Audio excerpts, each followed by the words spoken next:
I now call to order this work session of the Anchorage Assembly regarding the MOA's 2023 legislative program. It is Friday, December 2, 2022. We are scheduled from 2:45 to 3:45 p.m. It is 2:46 p.m. Documents for this work session are available online at uni.org/worksessions. We'll go ahead and start with Assembly member introductions for the record. Pete Peterson. Kevin Cross. Austin Quinn Davidson. Meg Zalatow. Suzanne LaFrance. And on the phone, we have Mr. Constant. Hello. Mr. Solt. Present. Thank you. I want to note for the record that Forrest Dunbar is excused. He has guard duty, and Jamie Allard is also excused. Also at the table, we have Claire Ross, Anchorage Assembly Legislative Liaison. Yeah, Bryce Wilbanks, Deputy Chief of Staff, Mayor Bronson's office. and Mr. Gates. Dean Gates, Assembly Council. Barbara Jones, Municipal Clerk. Thank you. Welcome, everyone. I will go ahead and turn the discussion over to which one of you is Bryce, Mr. Wilbanks, or Ms. Ross? Who's kicking us off? I'll just say a couple of things and then hand it over to Bryce or Mr. Wilbanks. We have the program up on the screen. I'll make it a little bit bigger in a minute so you can see it. And it looks like you're very generous in including all of the Assembly's amendments. Not they weren't amendments, but from the brainstorm that we had at your session a month ago. So all of your items are in here. I have heard mention in meetings since then of a couple ideas that I think Ms. Zalatow had, and at the Mr. Cross I don't know if you came to resolution on this at the CEDC meeting. You were talking about conforming marijuana laws between state and local. So I don't know if that's another thing for this year, if that's more of a 2024 thing. Probably going to be a 2024 thing, and I don't know if that's so. And Mr. Constance is actually working on that, and I don't know if he's on the line, but it had to. That was about paralleling our municipal licensing and reporting requirements with the state, so that they're not doing multiple reportings to different areas a year. You know, we run into a problem with the marijuana licenses where they had a handful of individuals who had turned it into the state, not realizing the redundancy of paperwork at the municipality. They sent them to the wrong place, and there was a slight license overlap. So I do believe, if I remember correctly, I'm trying to remember, but they're actually working on it. It's going to be a portal item on like a website where they can go through, and we're trying to improve that. But I think it'll be fine if it pushes into 2024. Okay. And then the one other thing I was going to apologize, I sent Bryce very detailed information. And so it might be a little long and might need editing. So maybe that's on the table if we want to thin the things I sent down. I didn't really think ahead how they would look on a piece of paper. So that's all I have, and I'll hand it over to Mr. Wilbanks to let you all know how he put this together. Absolutely. Yes. Thank you, Ms. Ross. And thank you to the Assembly for allowing the opportunity to kind of present this and walk through it. The mayor definitely was interested in setting a more collaborative approach on the legislative program this year. And so with that said, we were able to incorporate everything that was requested originally by the Assembly and added it into the program. So with that said, of course, there might be some changes that might want to be made specifically to the wording. We did not take liberty in changing them, as we didn't want to interpret or do anything that was incorrect in this. And so we kind of left it as is and as was written. And so with that said, I kind of wanted to ask the Assembly and Chair, like, what the specific request is for this work session. Would you like me to go through the program specifically, or what would be kind of the request to the body? Thank you, Mr. Wilbanks. And this work session was intended to provide time for members and the administration to discuss any of the priorities, any questions concerning the priorities here, and to suggest any edits and just have that conversation. So I guess I would ask the members. Ms. Zalatow? I came prepared with questions and comments because I knew this would be our opportunity, because the intention is to try to get this before us Tuesday night, correct? Yes. Okay. So I'm going to start with a refinement on one of my requests that made it in on page 11. I support identifying road safety corridors. I had the opportunity to meet with many officials of Alaska DOT this week, along with Brad Coyne from Traffic, as well as acting PM&E director. And we've refined this request. So implementing highway safety improvement program, urban safety corridors is a 2 to 5 year process for lots of really technical reasons. DOT explained in very detailed minutia this week.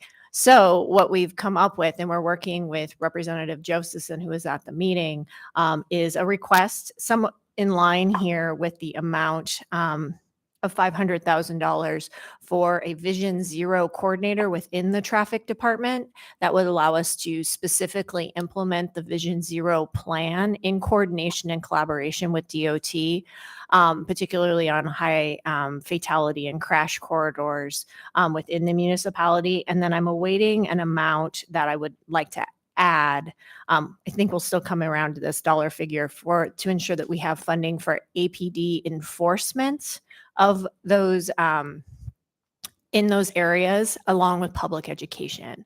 What we learned from DOT is that urban safety corridors work primarily because there's enforcement and public education. So if we can deploy our local tools while they work on the bigger tool, the broader tool, actually has a statewide response in urban areas. So that is where that will land. I'm working on getting the refined language. I'm happy to share it with Ms. Ross and Mr. Wilbanks. But I did want to give you all a heads up that we did get to have that collaboration. And that is where the group reached with consensus. The other specific feedback I wanted to give is I'm very nervous about the criminal and statutory requests being included in this package. We haven't been briefed by law on these, particularly what this would mean and change for our local enforcement of various statute or various code provisions, what problems this may be solving.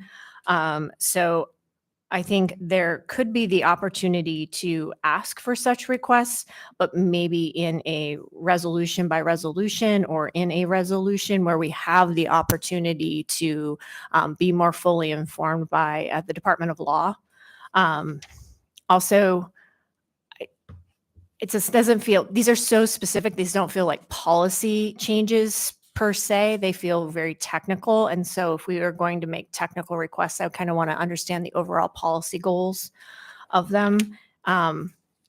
So those were really the two primary things that jumped out at me to start with.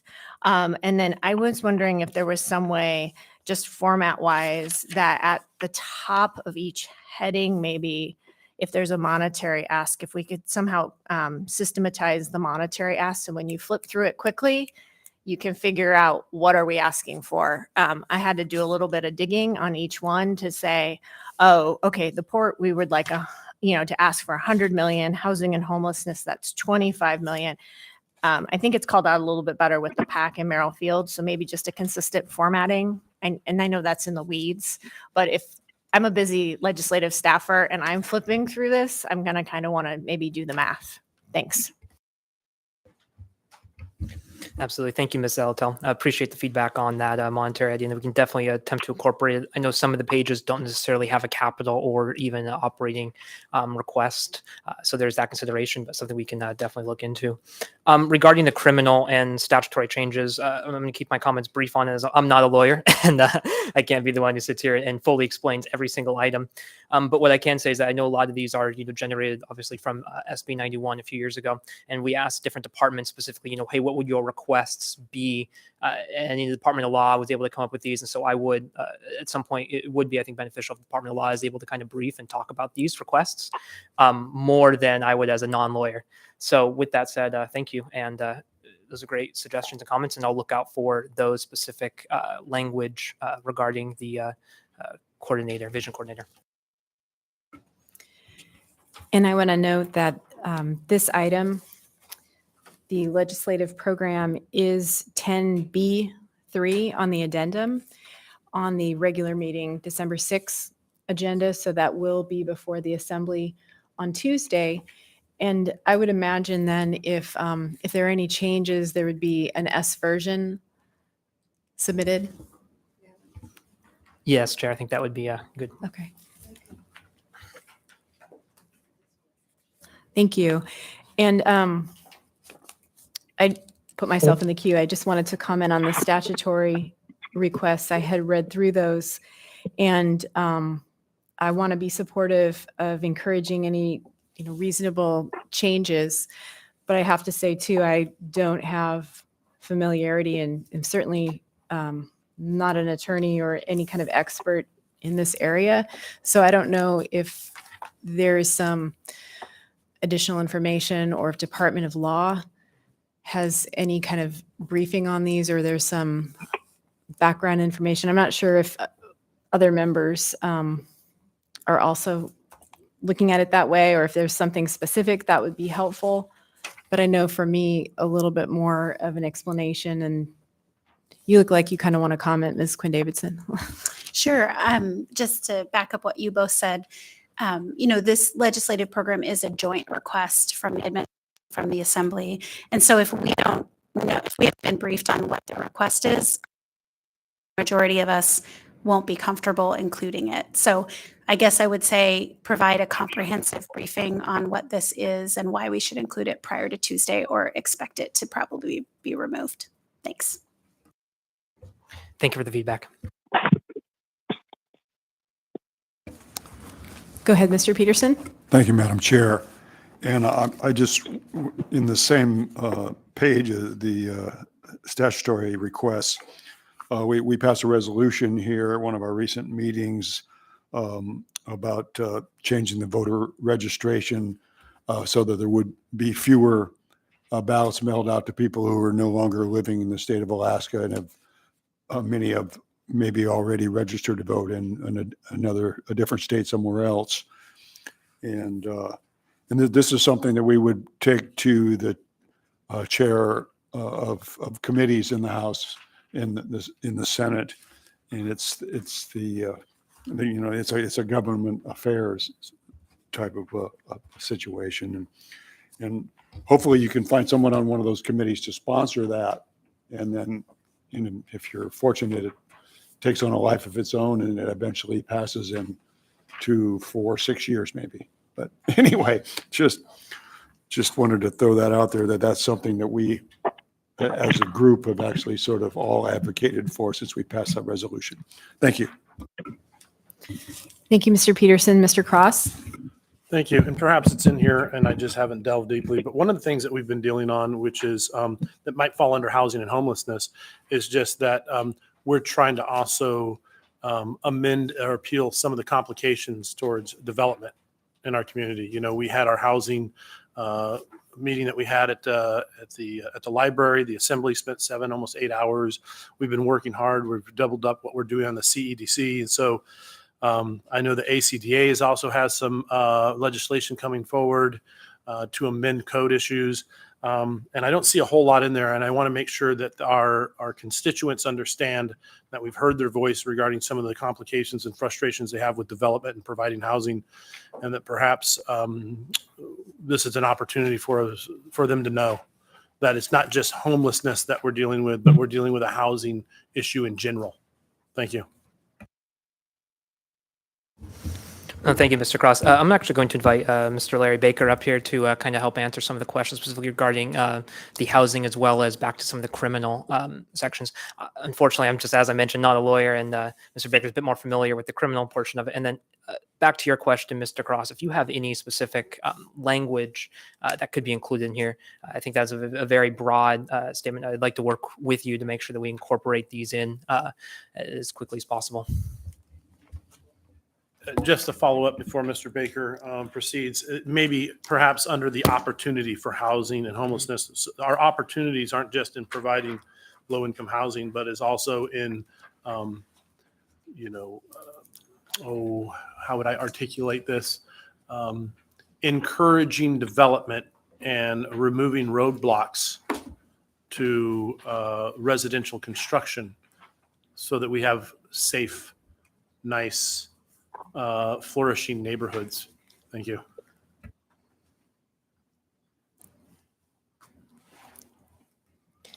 Mr. Baker, did you want to add anything? I think on, Madam Chairman, on a couple of items, first of all, to Ms. Delatel's questions and others, Ms. Quinn Davis, and the part on the statute changes, those were all an outgrowth from the law department, and particularly as it related to domestic violence. You'll see there's several pieces of domestic violence. And so the request to the law department, what can we do as a municipality to help as it relates to domestic violence? And the other, that's the big piece.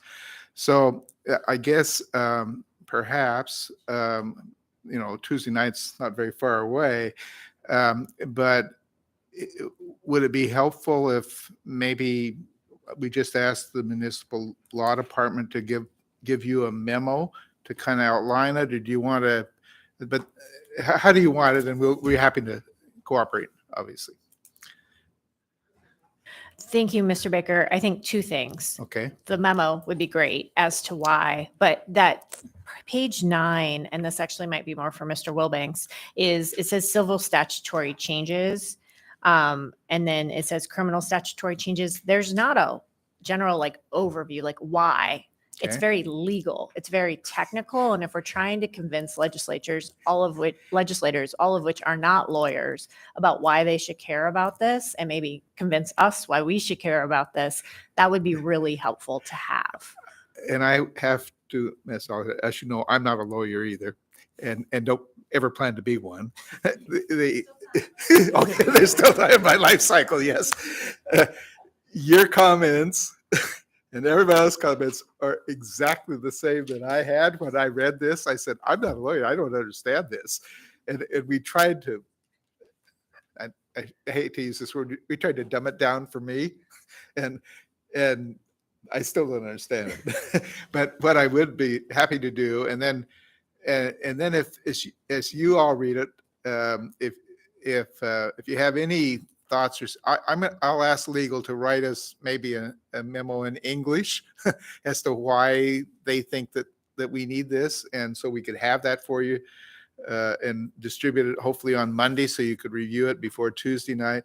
And there's no pride in authorship here. It's only what specifically as related to domestic violence that they think that they need this tool to better help people. So, but let's start perhaps with that, and then to Mr. Cross's question, I'd like to go back to housing and homelessness, particularly in the housing arena. These 2 pages were developed in conjunction with a report from Agnew Beck, and where we were and what we were doing, and the recommendations of the coalition and all the parties. So this was this was a joint effort between all the parties involved. We went to everybody and asked them, what do you think we should put in on behalf of the municipality?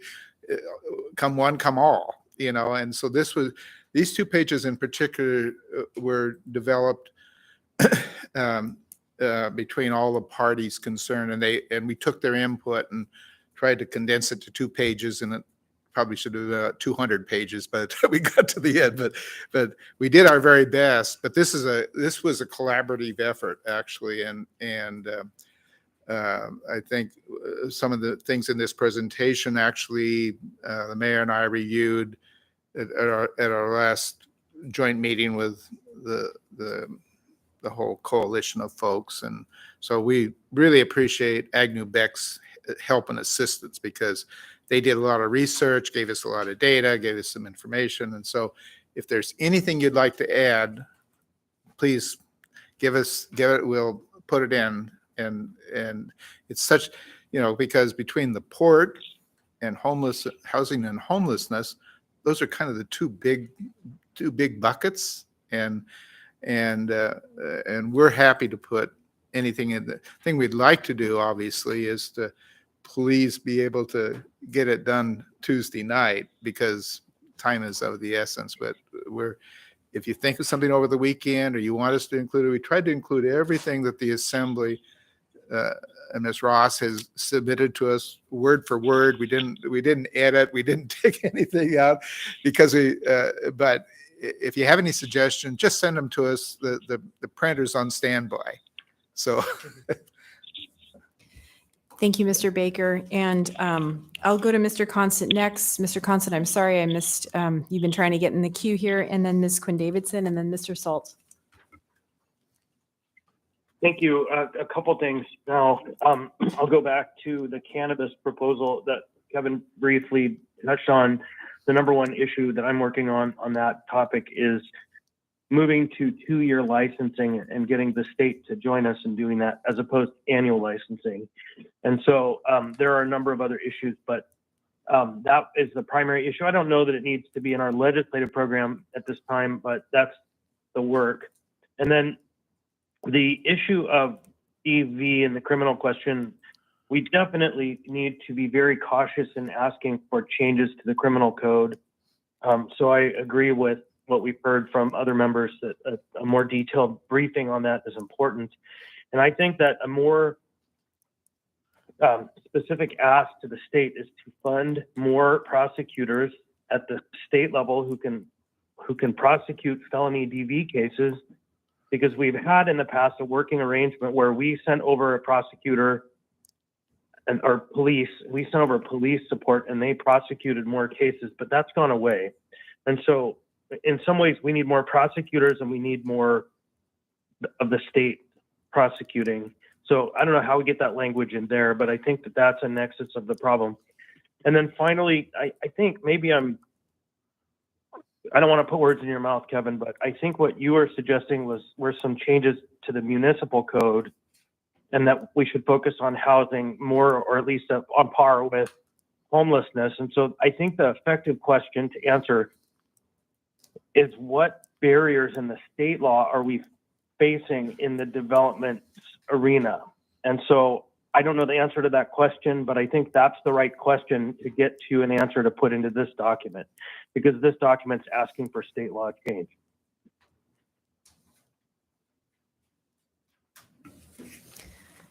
Thank you, Mr. Constant. Ms. Quinn Davidson? Thank you.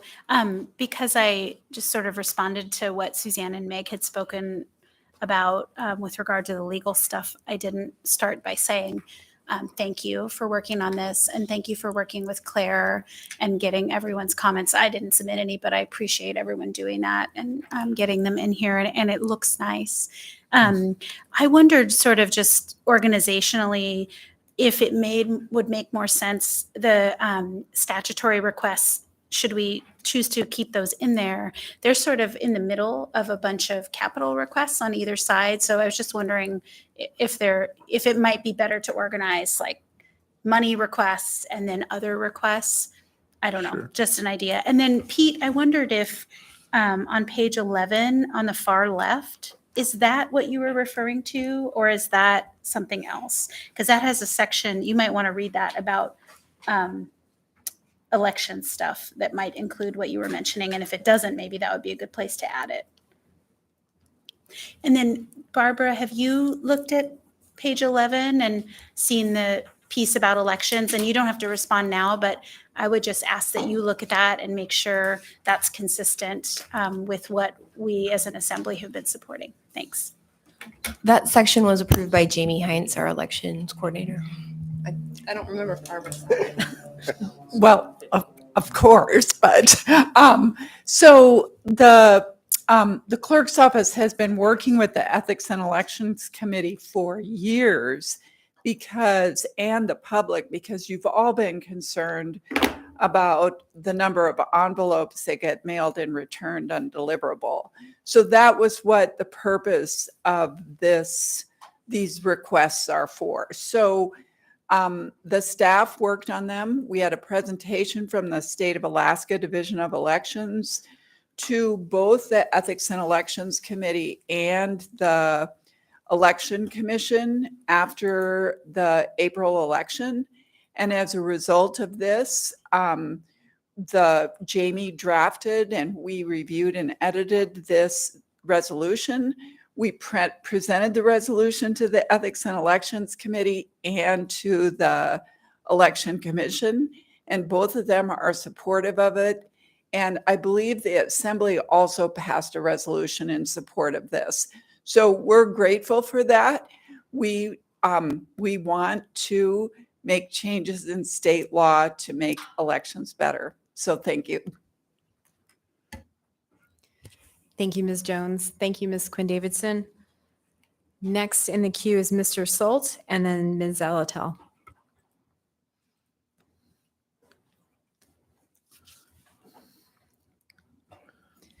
Mr. Salt? Okay. Sorry, I'm on mute. There we go. Okay, thank you. Thank you, Madam Chair. First, want to say to Mr. Baker, Mr. Wilbanks, really like the product that's been produced, especially drawing attention to page 8. Like as representing District 6, like to see the wildfire mitigation, the use of right-of-ways to create natural fire breaks, since we've had several fires developed in the park strip the past several years, and obviously a high risk for Anchorage. And the other comment I just want to make is on page 16 related to subdivision water access. So really appreciate that project, and just keep in mind there's a larger issue out there with a lot of other communities that face similar problems that I think we need to solve as a municipality or a state on how to connect these issues to our services as their existing services age. Thank you. Thank you, Mr. Salt. Ms. Zalatel? Thank you, Madam Chair. I was wondering, sorry, Ms. Ross, because this is going to be work for you, if there's some way to create an attachment memorandum cross-referencing any resolutions or actions we've taken that support the asks in here. So like, for example, if there's been action taken to support the election pieces, like it'd be great to document that so that we have that as part of our record and passage. I know there was a resolution about the Alaska Housing Trust. I know we've had resolutions about road safety. And it could just simply be a list as to what item it relates to, but I think that would be really helpful. This is a densely packed package. And if we're going to later go and help advocate for this, it'd be great to be able to go back and say, yeah, this isn't our first time saying we want to do this. We actually have taken action. We've done our local action. Here's where it is in case we're asked. And then now we can move forward with it while it's on our mind. Otherwise, it's going to come up during session. So it'd be nice to have it all in one spot. Thank you. And that would be a memo just for assembly members for your understanding when you're, or I guess anyone in the city, not necessarily for the legislators. It would be to attach to this when we pass it Tuesday night. So an AIM, I can never get it right, but that one, whichever one is the right one.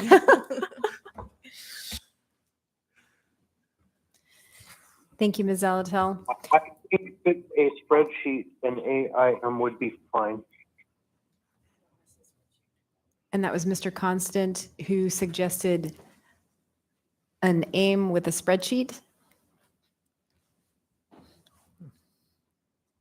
What I said is, if it's a spreadsheet, an AIM would be fine. If it's something more, written out narrative, then I might be in a memo form. But I think an AIM is sufficient if it's just a table that references various documents by the assembly.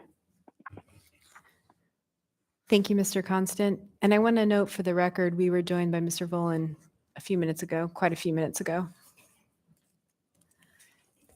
Any other questions or comments by assembly members?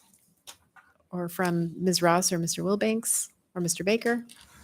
I do have a question for members. What I sent and what's included is pretty dense, and I was thinking it might be better to thin out the text on the pages 11 and 12 of the things that members submitted.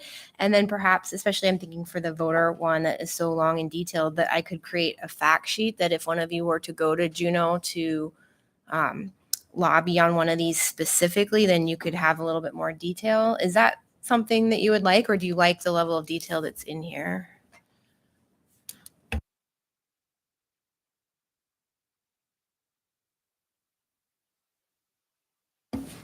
Go ahead, Mr. Peterson. Thank you, Madam Chair. And I think if members are going to lobby legislators in Juneau, they would, rather than take the entire program with you and request over $200 million worth of things, plus some statute changes, myself, and the way I'm planning to go about this is to identify a particular member of a committee, whether it's the State Affairs Committee or the Finance Committee or whatever. And if you're going to talk about changing code, for elections, for example, you would need to go. That starts in the State Affairs Committee. And if you're talking about requesting funding amounts, you really need to talk to somebody who's on the Finance Committee.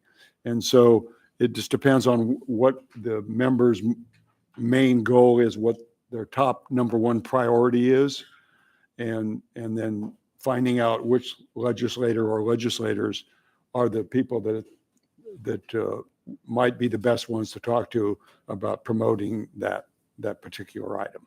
Thank you. Thank you, Mr. Peterson.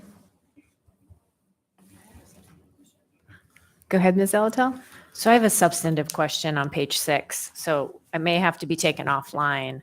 But when we passed the Merrifield budget, one of the questions we asked about that was whether or not there was sufficient local funds in that budget for all the necessary match needed to pull down these federal funds. And the answer was yes. So I'm a little confused by the request here. So if something's changed, that'd be good to know. Or if there's additional federal funding beyond what we've generally received that we had the match for, it'd be good to know. Thank you, Ms. Altel, for the question. So no, nothing has changed on the current enterprise budget related to the capital expenses that are currently planned. What this request specifically addresses is potential leveraged federal funds that we could apply for in the future. And it's kind of based off of a multi-year capital improvement plan for Merrifield. And so that would allow us to continue the capital funding that we do have, spend on additional projects in Merrifield. So these are for future projects. I think that answers your question sufficiently, but please, we can take it offline if not. Thank you, Mr. Wilbanks. I guess if there's some way to, that's not indicated that it's for future federal funding opportunities in here. I don't see that. That's where my confusion, and I'm okay with that. Because that's what the port did. And that was really helpful, particularly in this last project we funded for the port. We were able to take advantage of that. So if I'm missing it, please point it out. Also, did you see it? And I'm just reading over it. No, you're correct. I think if you just put the word future between, well, let's see, the third line from the bottom up, between match and federal, to use to match future federal development grants. Like if you just throw the word future in there, that'll, on page 6, that might clarify it. But yeah, if you want to, otherwise, yeah, you could be led to think that it's going to be happening in the next year. But if you just throw the word future right in there in that third line, then it clarifies it. May I follow up, Mr. So so thank you, Mr. Cross and Ms. Altel. So this page has gone through some design changes as well. And on the very bottom, you kind of see this supports $150 million in leverage federal funds, which you just pointed out, Mr. Cross. I do want to be wary. I mentioned the word future before, but the future capital project could mean anything, in the next few months to next few years, right? And so I think that with that said, Merrifield put together kind of their capital improvement plan, and they identified that we need about 10 million to leverage 150 million of federal funds in the future. So how so, Ms. Alto? It doesn't make sense unless you know the federal programs you're going to leverage. And that's where I'm having the problem. Like, do we have identified federal programs we're going to apply for? Because it's not clear. Whereas I know we have considerable federal funds right now that we're leveraging, partly through, I think it was the CARES Act, that we're still working through. There are a bunch of FAA funds for a lot of capital improvements that will be the current ongoing capital improvements. So I'm trying to think of it as an outsider who doesn't know as much about Merrill Field as we do. If you go to Merrill Field, you're going to see a lot of activity because we're working through those capital improvements that happened through that prior federal opportunity. If we're seeing future opportunities to go get additional federal grants, that's great. I hope we do so, but it's not clear from this if it's like what we already have underway or what we hope to accomplish in the future. That's all I'm trying to say, because we do have a lot going on at Merrill Field. And if anyone really wanted to go talk to someone about Merrill Field, it is like under constant improvement right now, and it will be for the next couple of years with the current funding we have. Thank you for that feedback, clarification, Ms. Alatel. So what I can offer is that I do have kind of a list of what federal funds we would like to leverage that does exist. To kind of back up and go to the 30,000-foot view of what the legislative program, at least the kind of genesis and intention of this would be, at least the mayor kind of set the idea of making sure that this is high level enough to where it can be digested and read, and then specific details, of course, can be provided during advocacy, kind of as I mentioned earlier, adding appendices and et cetera. And so, yes, I think that's good feedback for how we can adjust this Merrill Field page to make sure it's more clear to legislators, and is keeping on the idea that it's a high level overview. Thank you. It's just not honest. Thank you, Ms. Zalatel. Thank you, Mr. Wilbanks. Anyone else? Go ahead, Ms. Ross. I was just going to say, if any of you are planning to go to Juneau or call members and want additional information, just let legislative services know. And then Mr. Wilbanks and I can coordinate on preparing like longer fact sheets and detailed information if you need that. And then I probably will thin out the text in here a little bit. Madam Chairman, I'll just, in summation, I think that I said I wasn't a lawyer, right? I want to pass out a few thanks to Ms. Ross for your significant help with us, and getting the information to us as you did was very timely, and with the Thanksgiving holidays in the middle and everything, it's been a challenge. But the layout of this, and I'm sure all of you are pretty much aware of it, is far different than we've done in the past. But all legislators usually get a little bucket of money. Pete knows that. And so we tried to lay it out so that every Senate district in our community could look and say, well, that has been vetted, and here I want my help here. And that's the way the system works. And like earlier, we have the big priorities, but we also tried to do something for every one of our Senate districts so that there was something for everybody to advocate for. And Mr. Peterson's absolutely correct. The way that you analyze this is you pick where you know somebody in that committee, because the bill has to move out of committee, and then it has to move to finance, or maybe it went straight to finance, whatever the case might be. But we have such a broad base of our elected officials that all of us can be very impactful in Juneau, because we all know people in each of those Senate districts, and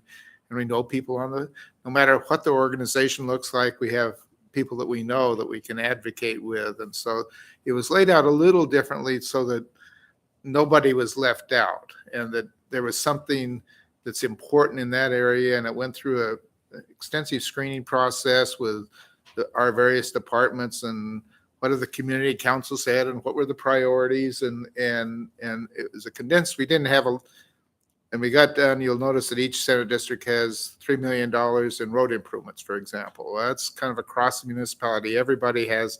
We didn't stipulate in that, because one legislator might say, well, we'd like it to be that money to be applied to road X, or whatever the case might be. But it was a real collaborative effort, and we are very appreciative of Ms. Ross and the other assembly members that helped.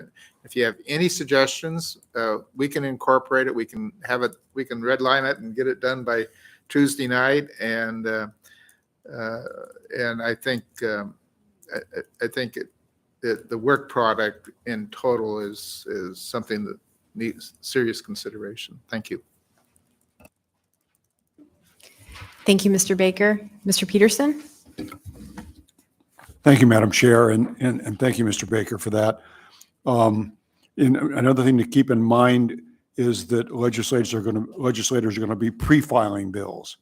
And so items that are in the legislative program that are not requests for funding, you could make a request to a member to pre-file a bill changing some of the statutes that we have here on, could be the elections or homelessness or whatever it is. So if you find a legislator who's on the right committee that has an interest in that subject, then they could carry water for you down there, and hopefully maybe be able to get that at least out of committee and moving. Thank you. Thank you, Mr. Peterson.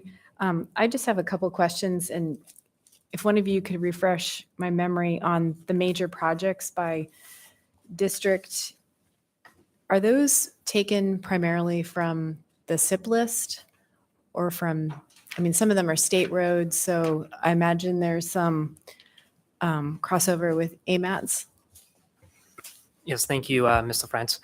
So yes, these projects are included in that list. But additionally, what we did to kind of compile this is over the last 2 months, we've been requesting from our different departments kind of their top priority projects and kind of what would be, the need for funding and what they need to accomplish. For example, you'll see in some of these in Senate District L, for example, we also are trying to leverage state funds to fix areas that might be included in LRSAs or other areas where we cannot necessarily fund them. So the other additional consideration we took into place of this is that future potential requests, for example, earmarks with Murkowski's office and CDS requests, and how we can leverage additional federal funds with this. So I think that provides an overview to what you're looking for, but we worked extensively with departments to try to identify projects that would be worthy in this list.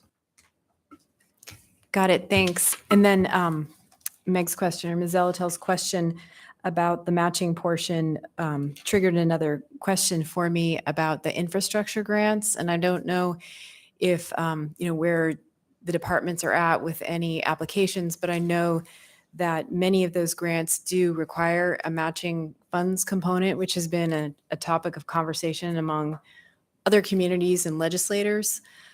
Is there any, I may have missed it, but is there anything in here that addresses that, or maybe that's not something There, that we need to? Madam Chairman, there is the full analysis of that and the infrastructure grants, and we're working closely with our folks in Washington, D.C. I just received a memo just a few hours ago from D.C., and they've identified a new basket of funds that was not available today, but it was published today, this morning, and we already have a copy.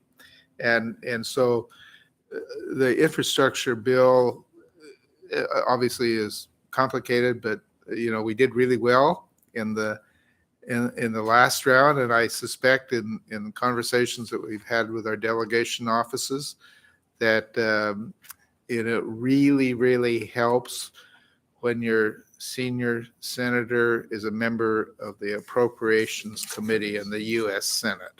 It really makes a difference.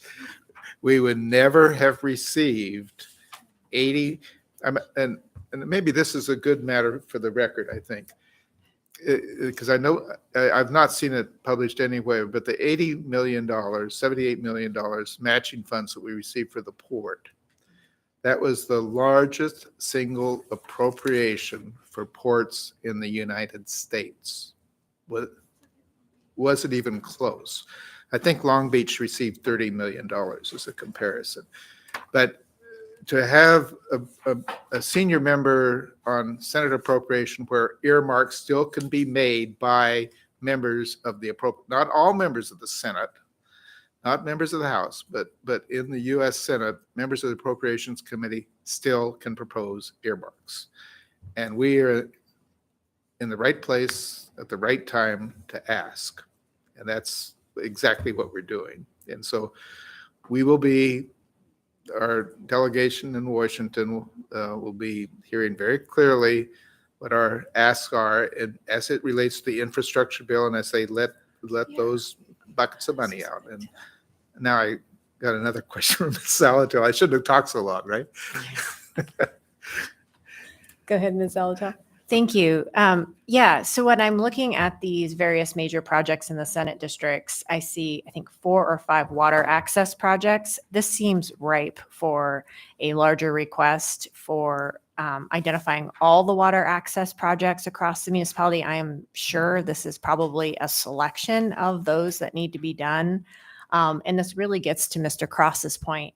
Having the ability to get reliable water access to these lots allows for housing development. And we know that this infrastructure development is a significant cost barrier for housing development. So I appreciate that we're going to go ask the legislature for them, but I think we should be asking everyone to do this, because water access, as we've learned through the various levy on connections that have come before us, are extremely costly, either for the builder or later for a homeowner.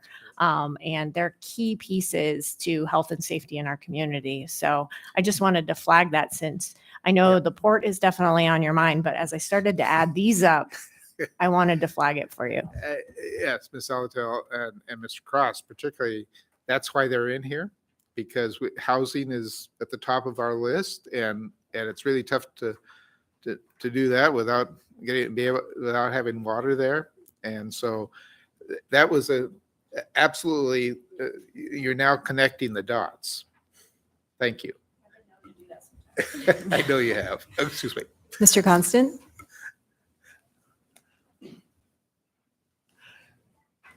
Thank you. With all of these projects listed for help with the water utility and the conversation we had previously with Mr. Salt discussing issues of water flow, it's almost like we ought to consider a stormwater utility.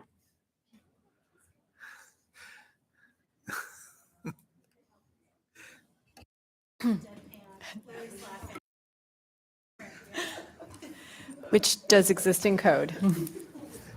Do members have any other questions or comments? Oh, Mr. Cross? Well, this just points in, why it'd be great if we had a grant writing department, because I do believe the IRA grants, which would come up every once in a while, has a provision for water extensions and stuff like that, because it's drainage and all that's incorporated in there. And those are 1.8 trillion that they're continuing to dole out through 2026. And I don't know if it requires matching funds, but it would be worth pursuit, because particularly in District 2, where you get out there, it is really expensive to try to extend water because the lot sizes are so huge. But you can't get to smaller lot size, and you can't get to getting the prices down without the infrastructure, without the water and sewer. Otherwise, with a well and septic, you're looking at a minimum like 1/2 to 3/4 acre lots, and spreads everything out. And then the cost of bike trails, the cost of roads, everything goes up because the density is so high, or so low. Thank you. Thank you, Mr. Cross. And go ahead, Mr. Peterson. Thank you, Madam Chair. And it's just one additional item. All these water access are also public safety issues, because if you don't have the right amount of water pressure, you're not going to get enough water out of a fire hydrant to get a fire put out. And so if you're developing a new subdivision, if you can get city water in there so you can have fire hydrants, that reduces the cost for everyone, and also the cost of insurance, fire insurance for all the future homeowners. Thank you. Thank you, Mr. Peterson. Any other member comments or questions? All right. Well, thank you, Ms. Ross, Mr. Wilbanks, Mr. Baker, for your collaboration, and Mr. Wilbanks, especially for including the assembly requests for the program. Appreciate your work on that. This item, again, will be before the assembly this Tuesday at the regular meeting of December 6th. It's on the addendum as item 10B3. So with that, our next work session actually doesn't start for 15 minutes. So, thank you all. We are adjourned.